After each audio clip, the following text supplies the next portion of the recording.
Така е, Александра, информираноста на граѓаните во една демократска земја е можеби еден од најважните елементи.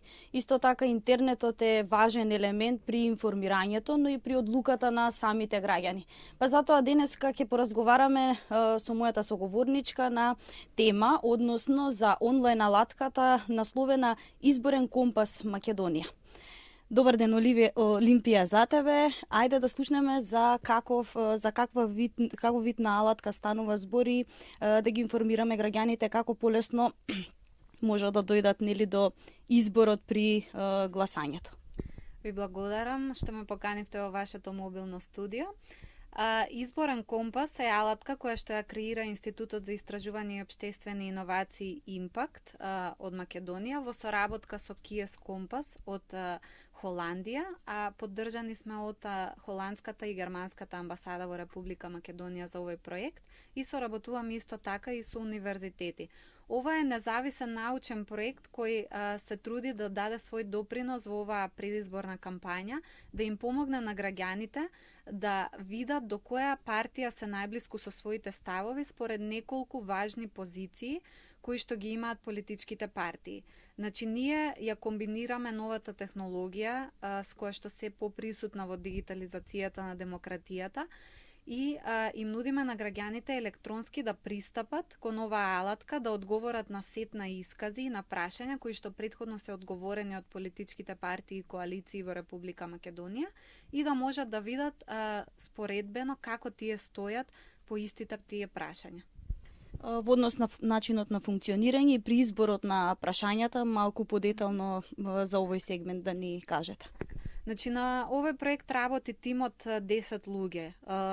Имаме истражувачи или така наречени кодирачи во случајов, кои комуницираат со политичките партии во предизборието и им испраќаат сет на искази кои што ги избираме ние во меѓусебна дебата и бираме оние најактуелни прашања кои што сметаме дека ги разликуваат политичките партии на спектарот, на политичкиот спектар во Република Македонија. Партиите се поканети да го одговорат овој еден вид на прашалник. Со нив сме во постојана комуникација, бараме од нив кога ги одговараат прашањата да ни дадат конкретна подкрепа за нивните ставови, каде ова го можеме да го најдеме, дали во политичките платформи, во нивните изјави, други програмски документи, се со цел за на граѓаните да им понудиме збир на квалитетни информации и да дадеме таква компаративна слика за на граѓаните да им помогнеме, бидејќи знаеме дека не секој ги чита оние платформи со страници и страници, и не секогаш информациите кои што се пласираат во јавноста се токму оние кои што ги застапуваат самите политички партии. Токму затоа ние оваа алатка ја нудиме се со цел на едно место да бидат собрани тие ставови кои актуелно се дебатираат и да можат граѓаните информирано да зборуваат за овие прашања. Втора недела сме во предизборната кампања на политичките партии на овие парламентарни избори. Каков е одзивот на граѓаните во однос на оваа интернет алатка? Одзивот на граѓаните е навистина супер и ние сме позитивно изненадени. Компаративно во регионов, навистина имаме добра бројка на корисници. И не само тоа е еден аспект или една цел која ние ја постигаме, да анимираме што поголем број граѓани да ја искористат оваа алатка пред се како свое лично помагало. Меѓутоа, втората цел која сметаме дека ја постигнуваме е тоа што граѓаните бараат дополнителни информации за ставовите на политичките партии. Доколку имаме некое дискутабилно прашање, како например честопати се дискутира прашањето за јазиците во Република Македонија или за можната федерализација, граѓаните можат да видат навистина која партија ова го спомнала во својата платформа и бараат дополнителни информации наназад, дали оваа партија навистина стои за овој став или е нешто што само се пласира во некаква дебата, дали е можеби точка на дискредитација. Ние сакаме да понудиме навистина информација која што произлегува од она зад која навистина стојат политичките партии и од тука активноста на граѓаните е се поголема и тоа е нашата цел.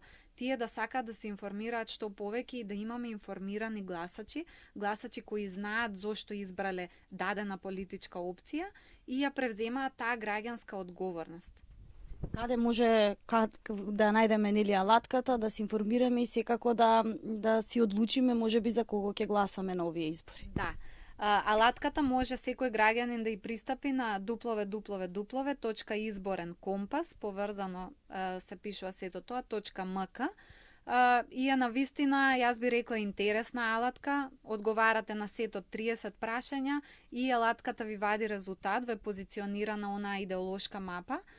Сето тоа сликовито е представено, сите логоа на партиите се таму присутни, можете да кликнете на нив, да добиете дополнителни информации за самите партии, каде можете да ги најдете ставовите по одредено прашање. Исто така прашањата се категоризирани од економски до човекови права, меѓународни односи, се со цел граѓаните што по рафиниран резултат да добијат од ваквата алатка.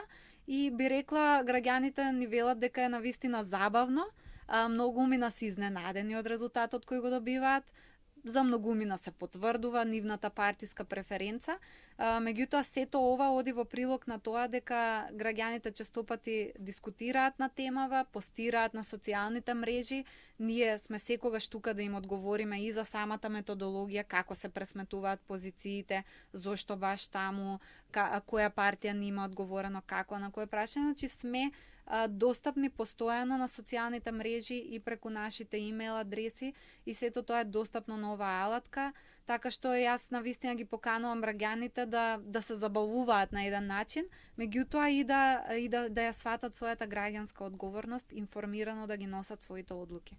Во неврзан разговор споменавте дека можеби сме прва алатка во регионот. Македонија има првата алатка во регионот, но како стоиме во однос на светот? Ги имавме и претседателските избори во Америка, можеби бевте информирани дали интернетот на некој начин влијаеше при изборот на претседателот во Америка? Да, знаеме дека имаше доста дебата околу тоа како интернетот влијаеше кон изборот на претседателот во доаѓање во Соединетите Американски држави. Токму нашиот партнер од Холандија работеше на иста ваква алатка и во Соединетите Американски држави. Така што граѓаните навистина имаат можност да бидат во тек со најактуелните алатки кои се нудат на светско ниво и се присутни во повеќе од 50 земји од страна на нашиот партнер KS Kompas од Холандија кој ги изработува. Тие се користат и за локални избори, за претседателски избори. Моментално истава алатка им е достапна и на граѓаните во Романија, бидејќи имаме парламентарни избори токму на истата дата, на 11 декември. И во многу земји оваа алатка е генерална пракса и им помага на граѓаните си ја сваќаат како свое лично помагало и дури според некои академски истражувања таа помага и при излезноста. Многу граѓани одлучуваат да излезат на избори токму заради тоа што добиле таква квалитетна информација за некоја партија, можеби или опција која што и не ја перцепирале како блиска до себе, така што може да влијае и на излезноста и голем процент од граѓаните во развиените демократии ја користат, така што ние се надеваме дека ваквата алатка ќе стане редовна пракса во Република Македонија. Олимпија, ти благодарам за гостувањето во Нова Бис и во мобилното студио на телевизија Нова. Се надевам дека граѓаните ќе бидат доволно информирани со посета на оваа веб страна и да секако да потполнат алатката и можеби да одлучат за кого ќе гласат. Александра?